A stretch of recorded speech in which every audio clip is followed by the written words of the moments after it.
Online learning zone में आप सभी का स्वागत है। आज की इस वीडियो में हम लोग मैथ का एक बहुत ही इंपॉर्टेंट टॉपिक क्षेत्रमिति यानी कि मेंसुरेशन के बारे में चर्चा करेंगे। और ये जो वीडियो है मेंसुरेशन की दूसरी वीडियो है। इसके पहले मैंने मेंसुरेशन की एक वीडियो अपलोड कर रखी है जिसमें मैंने मेंसुरेशन के जितने भी बेसिक कॉन्सेप्ट्स हैं और जितने भी फार्मूलाज यूज़ होते हैं मेंसुरेशन के क्वेश्चन को सॉल्व करने के लिए, उन सभी कॉन्सेप्ट्स और उन सभी फार्मूलाज के लिए मैंने एक वीडियो बना रखी है। अगर से आप लोगों ने वीडियो नहीं देखी है तो प्लीज़ जाकर के उस वीडियो को चेक कीजिए। उस वीडियो की लिंक मैं नीचे डिस्क्रिप्शन में प्रोवाइड करा दूंगा। तो चलिए बात करते हैं आज की वीडियो पे। आज की वीडियो में हम लोग ऐसे क्वेश्चन के बारे में डिस्कशन करेंगे जो कि प्रीवियस एग्ज़ाम्स में पूछे जा चुके हैं और वो बेसिकली डीएलएड के एग्ज़ाम्स के क्वेश्चंस होंगे। और ये सभी क्वेश्चन बाकी के भी कम्पिटिटिव एग्ज़ाम्स में पूछे जाते हैं। तो चलिए शुरू करते हैं आज की वीडियो। तो यहाँ पर पहला ऑप्शनल क्वेश्चन है यानी बहुविकल्पी प्रश्न पहला कि यदि किसी समबाहु त्रिभुज का क्षेत्रफल 400 अंडर रूट यानी 400 करड़ी में 3 वर्ग सेंटीमीटर है तो त्रिभुज का परिमाप बताना है। तो बात करी जाए त्रिभुज के क्षेत्रफल की, तो जो बेसिक फार्मूला होता है त्रिभुज के क्षेत्रफल का वो होता है 1/2 गुणे आधार गुणे ऊंचाई। और पिछली वाली वीडियो में मैंने समबाहु त्रिभुज के लिए भी एक फार्मूला डिस्कस किया था। और समबाहु त्रिभुज की बात करी जाए तो ऐसा त्रिभुज जिसमें तीनों भुजाएं इक्वल होती हैं, तो ऐसे त्रिभुज को हम लोग समबाहु त्रिभुज कहते हैं। और ऐसे त्रिभुज के लिए जो एरिया का फार्मूला यानी जो क्षेत्रफल का फार्मूला था वो था √3/4 ए स्क्वायर। यानी कि यहाँ पर ये जो ए है वो साइड यानी कि भुजा को निर्देशित कर रहा है। ये बात ध्यान रखिएगा, ये वाला जो फार्मूला है केवल समबाहु त्रिभुज के लिए ही एप्लीकेबल है। बाकी जो अदर त्रिभुज हैं यानी जो अन्य त्रिभुज हैं उनके लिए ये फार्मूला यूज़ किया जाता है। तो यहाँ पर क्षेत्रफल यानी कि इस की वैल्यू दे रखी है, अब हमको परिमाप पता करना है। तो एरिया दिया है 400 करड़ी में 3। अब यहाँ से हम ए की वैल्यू फाइंड कर सकते हैं यानी जो भुजा है उसकी वैल्यू फाइंड कर सकते हैं। उसके बाद परिमाप यानी सभी भुजाओं का योग a प्लस ए आसानी से फाइंड कर सकते हैं। चलिए ए की वैल्यू फाइंड करते हैं यहाँ पर। तो यहाँ पर हम लोग देख सकते हैं कि इस साइड √3 है और इस साइड भी √3 है, तो इसको और इसको हम लोग कैंसिल कर सकते हैं। तो जो वैल्यू बचेगी वो होगी a² / 4 = 400। या फिर इसको हम लोग ट्रांसफ़र करके भी सॉल्व कर सकते हैं यानी पक्षांतर करके भी सॉल्व कर सकते हैं। चलिए पक्षांतर करते हैं इसका। जैसे यहाँ पर ये वाला जो कांस्टेंट वैल्यू है √3/4 ये मल्टीप्लाई में है, ये जब इसको हम लोग इक्वल के दूसरी साइड भेजेंगे तो इसका साइन चेंज हो जाएगा यानी ये मल्टीप्लाई में तो उधर जा कर के वो डिवाइड में हो जाएगा। तो यहाँ से a² = 400 √3 जो पहले की वैल्यू उसको लिख लिया हमने। अब ये है मल्टीप्लाई में तो इधर आएगा तो ये डिवाइड में हो जाएगा। जब डिवाइड में होगा तो ये 4 ऊपर हो जाएगा और ये जो √3 है वो नीचे हो जाएगा, यानी क्रॉस मल्टीप्लिकेशन भी कह सकते हैं। जो 4 ऊपर चला गया और √3 नीचे आ गया। अब यहाँ से हम लोग देख सकते हैं कि √3 और √3 आपस में कैंसिल हो सकते हैं। यहाँ पर हम √3 को इसलिए काट ले रहे हैं क्योंकि जो 400 √3 है इसको हम लोग इस तरीके से भी लिख सकते हैं यानी 400 √3 को हम लोग 400 गुणे √3 भी लिख सकते हैं। अगर से ऐसा लिख सकते हैं तो हम लोग इसको काट भी सकते हैं। तो इस तरीके से √3 और √3 कैंसिल हो जाएगा। बचा या क्या यहाँ पर a² = 400 गुणे 4 ये हो जाएगा 1600। अब यहाँ से a की वैल्यू फाइंड करेंगे तो a इधर स्क्वायर है उधर जाएगा तो ये अंडर रूट में चेंज हो जाएगा यानी a = √1600 यानी 1600। अब जब इसको सॉल्व करेंगे तो 1600 जो होता है वो 40 का वर्गमूल होता है। सॉरी, यानी जो 40 है वो 1600 का वर्गमूल होता है। यानी 1600 यानी 1600 को 40 × 40 भी लिख सकते हैं। और ये अंडर रूट में है तो जब हम 40 × 40 है और अंडर रूट में है तो जब इसको सॉल्व करेंगे तो केवल एक 40 बचेगा यानी केवल 40 बचेगा। तो यहाँ से a की वैल्यू 40 आ गई। जो भुजा है भुजा का माप आ गया 40। अब हमको परिमाप बताना है तो परिमाप का फॉर्मूला क्या है, सभी भुजाओं का योग। तो a + a यानी 40 + 40 + 40। जब इसको ऐड करेंगे तो ये आएगा 120 यानी जो बी वाला ऑप्शन है वो सही है। यानी ऐसा त्रिभुज जिसका क्षेत्रफल 400 करड़ी में 3 है तो उसका परिमाप क्या होगा 120 होगा। तो आई होप आप लोग को ये वाला क्वेश्चन क्लियर हुआ होगा। चलिए बात करते हैं अगले क्वेश्चन की। अगला क्वेश्चन है, एक वर्ग जिसकी भुजा 1.6 मीटर है, वर्ग का क्षेत्रफल बताना है। तो यहाँ पर एक वर्ग है जिसकी एक भुजा 1.6 है और वर्ग की सभी भुजाएं बराबर होती हैं, तो सभी की सभी भुजाएं 1.6 मीटर की हो जाएंगी। हमको बताना है वर्ग का क्षेत्रफल। तो वर्ग का क्षेत्रफल का फॉर्मूला हम लोगों ने डिस्कस किया था, जो कि होता है भुजा का स्क्वायर यानी भुजा गुणे भुजा। तो यहाँ पर एक भुजा है 1.6 और दूसरी भुजा भी 1.6 ही होगी ऑब्वियसली। तो इन दोनों का मल्टीप्लाई करेंगे, मल्टीप्लाई करने पे जो आंसर आएगा 16 का स्क्वायर होता है 256। और लेकिन यहाँ पर क्या है, पॉइंट लगे हैं, तो यहाँ पर 2 पॉइंट है, पहला पॉइंट यहाँ पर है, दूसरा पॉइंट यहाँ पर है। तो लेफ़्ट साइड से यानी राइट साइड से लेफ़्ट साइड में हम लोग 2 पॉइंट आएंगे, यानी पहला दूसरा, फिर दूसरे नंबर पे पॉइंट लगा देंगे। तो इस तरीके से हम लोग, और चूँकि यहाँ पर जो साइड है वो मीटर में है, तो जो यूनिट होगा वो मीटर स्क्वायर में होगा, यानी जो इस वर्ग का क्षेत्रफल है वो होगा 2.56 मीटर स्क्वायर। और यहाँ पर जो दूसरा वाला ऑप्शन है वो सही है, यानी 2.56 वर्ग मीटर सही है आंसर इसका। अगला क्वेश्चन है कि किसी त्रिभुज का क्षेत्रफल 45 वर्ग सेंटीमीटर है और जो आधार है वो 15 सेंटीमीटर है, तो हमको त्रिभुज की ऊंचाई प्राप्त ज्ञात करनी है। तो इस क्वेश्चन में बेस यानी आधार की वैल्यू दे रखी है और त्रिभुज का क्षेत्रफल 45 सेंटीमीटर स्क्वायर दिया हुआ है और इसकी हाइट हमको फाइंड करनी है। त्रिभुज का क्षेत्रफल का जो सूत्र होता है 1/2 आधार गुणे ऊंचाई। यहाँ पर आधार हम देख सकते हैं 15 है, 15 सेंटीमीटर, और ऊंचाई हमको पता करनी है और क्षेत्रफल दे रखा है 45 सेंटीमीटर स्क्वायर। अब इस समीकरण को सॉल्व करके हम ऊंचाई की वैल्यू प्राप्त कर सकते हैं। चलिए सॉल्व करते हैं। तो यहाँ पर हम लोग पक्षांतर करेंगे, जितने भी नंबर्स हैं यहाँ पर ऊंचाई के अलावा जितने भी नंबर्स उसको हम लोग इक्वल की दूसरी साइड भेजेंगे। तो यहाँ पर ये देख सकते हैं कि जो 1/2 है वो उस तरफ जाएगा ऊंचाई के, यानी इक्वल की दूसरी साइड जाएगा, तो ये 2/1 हो जाएगा, एक तरीके से तिर्यक गुणा हो जाएगा। और यहाँ पर जो 15 है वो 15 मल्टीप्लाई में है, और जब दूसरी साइड भेजेंगे इसको हम तो ये डिवाइड में हो जाएगा, यानी अपॉन 15 यहाँ पर इस तरीके से लिख सकते हैं। और ये ऊंचाई यहाँ इस तरफ यानी लेफ्ट हैंड साइड में ऊंचाई अकेले बचेगा। अब इसको सॉल्व करते हैं। 15 3 जा 45, यानी ये 3 टाइम्स में कट जाएगा, और ये 3 और 2 बचे, तो 3 2 जा 6, यानी कि जो ऊंचाई है वो आई 6 सेंटीमीटर। तो यहाँ से जो आंसर होगा हमारा सी वाला आंसर सही होगा, यानी ये जो वैल्यू है वो होगी 6 सेंटीमीटर की। तो इस तरीके से हम लोग इस त्रिभुज की ऊंचाई प्राप्त कर सकते हैं। चलिए बात करते हैं अगले क्वेश्चन की। अगला क्वेश्चन है कि एक आयताकार मैदान का क्षेत्रफल 0.5 यानी कि आधा हेक्टेयर है। यदि इस मैदान की एक भुजा 125 मीटर है तो दूसरी भुजा बतानी है। तो यहाँ पर जैसे एक आयताकार मैदान है ये, और उसमें एक भुजा 125 मीटर दी हुई है और दूसरी भुजा का मान बताना है, और इस भुजा का जो क्षेत्रफल है वो आधा हेक्टेयर है। और ऑप्शन में हम देख सकते हैं कि जितने भी ऑप्शन है वो सारे के सारे मीटर में हैं, तो हमको आंसर मीटर में फाइंड करना है। तो हेक्टेयर की बात करी जाए तो 1 हेक्टेयर बराबर होता है 10,000 मीटर स्क्वायर के। यहाँ पे जो एरिया दिया हुआ है हाफ हेक्टेयर, इसको हम लोग पहले मीटर स्क्वायर यानी जो भुजाओं का मात्रक है, भुजाओं की यूनिट है, उसमें कन्वर्ट करेंगे। तो क्योंकि 1 हेक्टेयर है 10,000 मीटर के बराबर, तो आधा हेक्टेयर 10,000 का आधा यानी कि 5,000 मीटर स्क्वायर के बराबर होगा। आई होप आप लोग को ये समझ में आया होगा कि यहाँ पर 1 हेक्टेयर का मान अगर से 10,000 मीटर स्क्वायर है, तो यहाँ पर आधा हेक्टेयर दिया हुआ है, तो आधा हेक्टेयर कितना हो जाएगा, 10,000 का आधा, जो कि होगा 5,000 मीटर स्क्वायर। तो इस आयताकार जो मैदान है, आयताकार मैदान का क्षेत्रफल वो 5,000 मीटर स्क्वायर है। अब आयताकार का क्षेत्रफल होता है आयत का कि लंबाई गुणे चौड़ाई।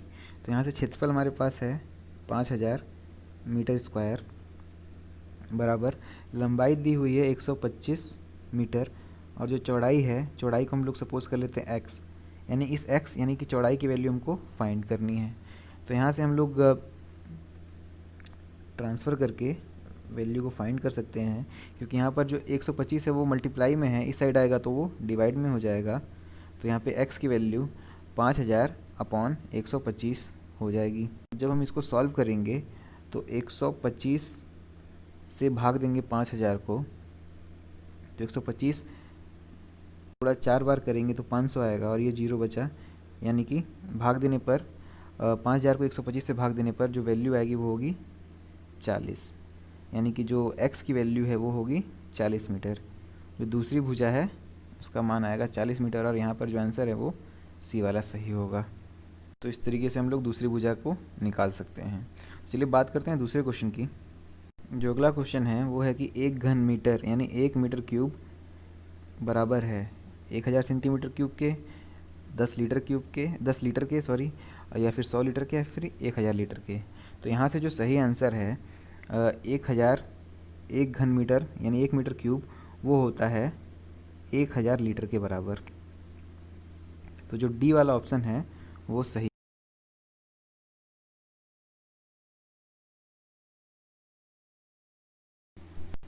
पिछले सारे क्वेश्चंस बहुविकल्पीय क्वेश्चन थे, यानी कि जो ऑप्शनल क्वेश्चन आते हैं वो सब थे। अब बात करेंगे हम लोग अति लघु उत्तरीय प्रश्न के। तो ये सबसे पहला क्वेश्चन आप लोग देख सकते हैं स्क्रीन पर कि एक त्रिभुज का क्षेत्रफल 48 वर्ग सेंटीमीटर है। यदि उसकी ऊंचाई 8 सेंटीमीटर तो त्रिभुज का आधार बताना है। जैसा कि हमको पता है कि जो एरिया ऑफ ट्रायंगल होता है यानी त्रिभुज का क्षेत्रफल वो 1/2 आधार गुणे ऊंचाई के बराबर होता है। और यहाँ पर क्षेत्रफल दे रखा है 48 सेंटीमीटर स्क्वायर और जो आधार है उसको पूछा है, आधार की वैल्यू बतानी है और जो ऊंचाई है, ऊंचाई दे रखी है यहाँ पर 8 सेंटीमीटर। अब इस इक्वेशन की मदद से हम लोग आधार का मान प्राप्त कर सकते हैं। तो यहाँ पर इसको सॉल्व करेंगे। जैसे यहाँ पर आधार है, बाकी के जितने भी कांस्टेंट हैं उसको हम लोग अपोजिट साइड में यानी इक्वल के दूसरी साइड राइट हैंड साइड में भेज देंगे। यहाँ पर 48 पहले से है और ये यहाँ पर 8 जो है मल्टीप्लाई में है तो ये अपॉन में आ जाएगा। और यहाँ पर 1/2 है, 2 अपॉन में है तो उस तरफ जाएगा तो ये मल्टीप्लाई में हो जाएगा और 1 मल्टीप्लाई में है तो यानी कि इंटरचेंज हो जाएंगे, यानी कि क्रॉस मल्टीप्लिकेशन हो जाएगा। तो अब इसको हम लोग सॉल्व करके आधार का मान प्राप्त कर सकते हैं। 8 6 48, अब यहाँ से 6 बचा और यहाँ से 2 बचा। जब इसको सॉल्व करेंगे तो 6 2 12, यानी जो आधार आएगा वो होगा 12 सेंटीमीटर का। तो इस तरीके से हम लोग इस त्रिभुज का आधार प्राप्त कर सकते हैं। तो चलिए बढ़ते हैं हम लोग अगले क्वेश्चन की तरफ। अगला क्वेश्चन है कि एक आयत की लंबाई 10 सेंटीमीटर है, यानी ये वाली वैल्यू 10 सेंटीमीटर दी है और चौड़ाई यानी कि ये वाली वैल्यू 6 सेंटीमीटर है। हमको आयत का परिमाप बताना है। तो वैसे आयत का परिमाप का फॉर्मूला होता है 2 फिर ब्रैकेट में लंबाई धन चौड़ाई या फिर सभी भुजाओं का योग भी परिमाप होता है। तो यहाँ से हम लोग, हमारे पास लंबाई है और चौड़ाई है तो इस फॉर्मूले में रख करके हम आयत का परिमाप याद कर सकते हैं। तो 2 लंबाई की वैल्यू है 10 और जो चौड़ाई है वो है 6। अब इसको सॉल्व कर लेंगे हम लोग, यानी 2 अब 10 + 6 हो जाएगा 16। अब इसको मल्टीप्लाई करेंगे तो आएगा 32, यानी जो आयत का परिमाप है वो आएगा 32 सेंटीमीटर। इस तरीके के अलावा हम लोग चारों भुजाओं का योग करके भी परिमाप निकाल सकते हैं। जैसे आयत में क्या होता है कि आमने सामने की भुजाएं बराबर होती हैं, तो अगर से ये वाली भुजा 10 है तो इसके सामने वाली भुजा भी 10 होगी और ये वाली भुजा 6 है तो इसके सामने वाली भुजा भी 6 होगी। अब सभी भुजाओं का योग, इन सभी चारों भुजाओं का योग क्या होगा, इस आयत का परिमाप होगा। तो चलिए देखते हैं। पहली भुजा है 10, दूसरी भुजा है 6, तीसरी भुजा है 10, फिर चौथी भुजा भी 6 है। अब इसको जब ऐड करेंगे 16 और 16 ही हो जाएगा 32, यानी 32 सेंटीमीटर इस तरीके से भी आ रहा है। तो दोनों तरीके से हम लोग कर सकते हैं, या तो फॉर्मूले का यूज़ करें परिमाप के लिए या फिर सभी भुजाओं का योग करके भी परिमाप प्राप्त कर सकते हैं। चलिए बढ़ते हैं अब अगले क्वेश्चन की तरफ। अगला क्वेश्चन है कि एक बर्तन में 7800 सेंटीमीटर स्क्वायर पानी है। यहाँ पर ये जो सेंटीमीटर स्क्वायर है ये सेंटीमीटर स्क्वायर ना होकर के सेंटीमीटर घाते 3 होना चाहिए, क्योंकि ये आयतन को निर्देश कर रहा है। तो ये वाला थोड़ा सा मिसप्रिंट हो गया है। तो यहाँ पर 7800 सेंटीमीटर स्क्वायर के जगह पे 7800 सेंटीमीटर क्यूब हम लोग पढ़ेंगे। तो एक बर्तन में 7800 सेंटीमीटर क्यूब पानी है। बर्तन में कितना लीटर पानी है, यानी कि जो धारिता है वो सेंटीमीटर में दी हुई है, उसको हमको लीटर में बताना है। तो आइए इसको सॉल्व करते हैं। जैसा कि पिछले क्वेश्चन में हम लोगों ने देखा था कि 1000 लीटर 1000 सेंटीमीटर क्यूब बराबर होता है 1 लीटर के। ये हम लोग याद रखेंगे कि 1000 सेंटीमीटर क्यूब ये 1 लीटर के बराबर होता है। तो अब इसकी मदद से हम लोग इस क्वांटिटी को चेंज करेंगे लीटर में। तो यहाँ पर 1000 सेंटीमीटर क्यूब जो है वो 1 लीटर के बराबर है। तो यहाँ से 1 सेंटीमीटर क्यूब क्या हो जाएगा, जब हम यूनिटरी मेथड यानी एकिक नियम के अनुसार यहाँ से 1 सेंटीमीटर का मान निकालेंगे तो ये जो 1000 है ये बटे में आ जाएगा यहाँ पे। तो यानी 1 सेंटीमीटर क्यूब बराबर 1/1000 लीटर के बराबर होगा। और हमको पता कितने करना है, 7800 सेंटीमीटर क्यूब का। जब 1 सेंटीमीटर में 7800 का गुणा करेंगे तो क्योंकि इस पक्ष में गुणा किया है यानी लेफ्ट हैंड साइड गुणा किया है, तो इक्विलिब्रियम बनाने के लिए राइट हैंड साइड में भी मल्टीप्लाई करेंगे। तो यहाँ से 7800 सेंटीमीटर क्यूब बराबर हो जाएगा 7800/1000 लीटर के। आई होप आप लोग को ये वाला प्रोसेस समझ में आया होगा। करना कुछ नहीं, बस इसमें हमको यूनिटरी मेथड अप्लाई कर देना है। तो यहाँ से जब हम इसको सॉल्व करेंगे तो जो धारिता है यानी जो वॉल्यूम है वाटर की वो हमको लीटर में मिल जाएगी। तो यहाँ से 0 0 कैंसिल। अब 78/10 जब इसको सॉल्व करेंगे तो जो आंसर आएगा वो होगा 7.8, यानी 7.8 लीटर क्या होगा, इस क्वेश्चन का आंसर होगा। इस क्वेश्चन को हम बहुत आसानी से सॉल्व कर सकते हैं। बस हमको याद क्या रखना है, ये वाली वैल्यू कि 1000 सेंटीमीटर क्यूब 1 लीटर के बराबर होती है। तो चलिए बढ़ते हैं अब अगले क्वेश्चन की तरफ। यहाँ पर ये क्वेश्चन दिया है कि एक वर्गाकार तार का क्षेत्रफल, यहाँ तार होगा, तार का क्षेत्रफल 144 सेंटीमीटर स्क्वायर है। इसे मोड़कर एक आयत बनाया गया। यानी कि यहाँ पर एक वर्गाकार तार है जिसको मोड़कर एक आयत बनाया गया इस तरीके से, और इस वर्ग का क्षेत्रफल है 144 सेंटीमीटर स्क्वायर। और जो ये आयत बना है तार की मदद से, इसकी लंबाई है 16 सेंटीमीटर। तो हमको पता क्या करना है, इस आयत की चौड़ाई यानी ये वाली भुजा प्राप्त करनी है। चलिए सॉल्व करते हैं इस क्वेश्चन को। जैसा कि हम लोग यहाँ पे देख सकते हैं, इस वर्गाकार तार से ही ये आयत बना है। तो जो वर्ग का क्षेत्रफल है 144 सेंटीमीटर स्क्वायर, वही इस आयत का भी क्षेत्रफल होगा। यानी हम ये कह सकते हैं कि वर्ग का क्षेत्रफल बराबर आयत का क्षेत्रफल। और वर्ग का क्षेत्रफल हमको पता है 144 है, और आयत का क्षेत्रफल हमको पता करना है। आयत के क्षेत्रफल का जो सूत्र होता है वो होता है लंबाई गुणे चौड़ाई।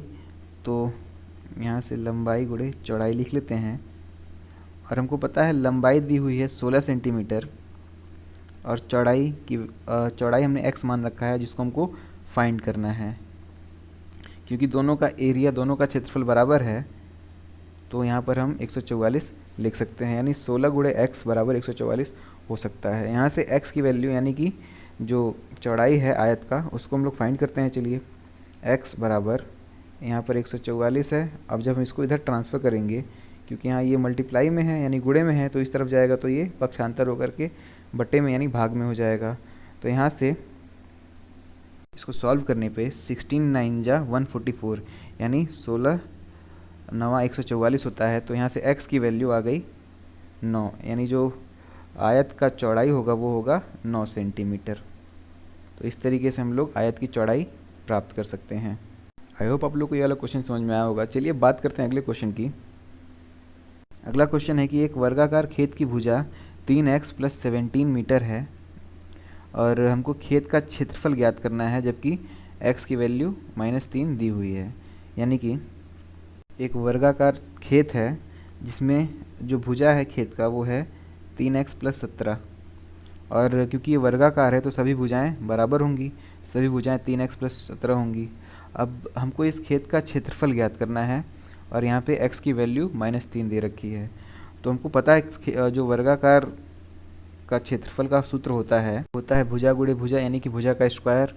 लेकिन इसको सॉल्व करने से पहले हम लोग जो x की वैल्यू दे रखी है उसको हम इस 3x + 17 में पुट करके जो भुजा है उसको कंप्लीट कांस्टेंट बना लेते हैं।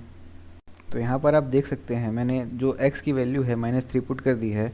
अब जब इसको सॉल्व करेंगे तो जो वैल्यू आएगी 3 का मल्टीप्लाई जब हम लोग 3 में करेंगे तो 9 आएगा। और मैंने आपको बताया था जब भी प्लस का मल्टीप्लाई माइनस में करते हैं तो वैल्यू हमेशा माइनस में आती है। तो यहाँ पे 3 प्लस है और जो ये 3 है वो माइनस है, तो प्लस इंटू माइनस ये हो जाएगा माइनस, और बचा क्या +17। अब जब इसको सॉल्व करेंगे यानी 17 में से जब हम 9 घटाएंगे तो जो वैल्यू आएगी वो होगी 8 होगी। यानी जो वर्गाकार खेत की भुजा है वो हो गई 8 सेंटीमीटर, सॉरी 8 मीटर हो गई। यूनिट यहाँ पे मीटर दिया हुआ है। चूँकि हमको भुजा का मान पता चल गया है तो अब हम लोग क्षेत्रफल आसानी से पता कर सकते हैं। तो क्षेत्रफल क्या हो जाएगा, भुजा गुणे भुजा या फिर भुजा का स्क्वायर कह सकते हैं। तो यहाँ से भुजा 8 है तो 8 गुणे 8 जो कि हो जाएगा 64, और यूनिट क्या है मीटर है, तो एरिया हो जाएगा मीटर स्क्वायर। तो इस वर्गाकार खेत का जो क्षेत्रफल होगा वो होगा 64 मीटर स्क्वायर। तो ये रहे कुछ छोटे छोटे क्वेश्चन जो कि डीएलएड के एग्ज़ाम्स में पूछे जा चुके हैं। तो इस वीडियो में मैंने बहुविकल्पी और अति लघु उत्तरी क्वेश्चन को डिस्कस किया, और मैं आशा करता हूँ कि आप लोग को ये वीडियो पसंद आई होगी। और इसके अगली वाली मतलब इस वीडियो का जो नेक्स्ट पार्ट होगा उस वीडियो में हम लोग जो भी लॉन्ग क्वेश्चंस रहेंगे यानी लघु उत्तरीय प्रश्न रहेंगे उन सभी प्रश्नों को डिस्कस करेंगे। तो इस वीडियो में आज के लिए बस इतना ही, अगली वीडियो में मिलते हैं। और मैं आशा करता हूँ कि आप लोग को ये वीडियो पसंद आई होगी। अगर से आप लोग को ये वीडियो पसंद आई तो प्लीज़ आप इस वीडियो को लाइक करिए, और जितना हो सके आप लोग इस वीडियो को शेयर करिए, और मेरे चैनल को सब्सक्राइब करना ना भूलिए। तो मिलते हैं अगली वीडियो में, तब तक के लिए थैंक यू सो मच।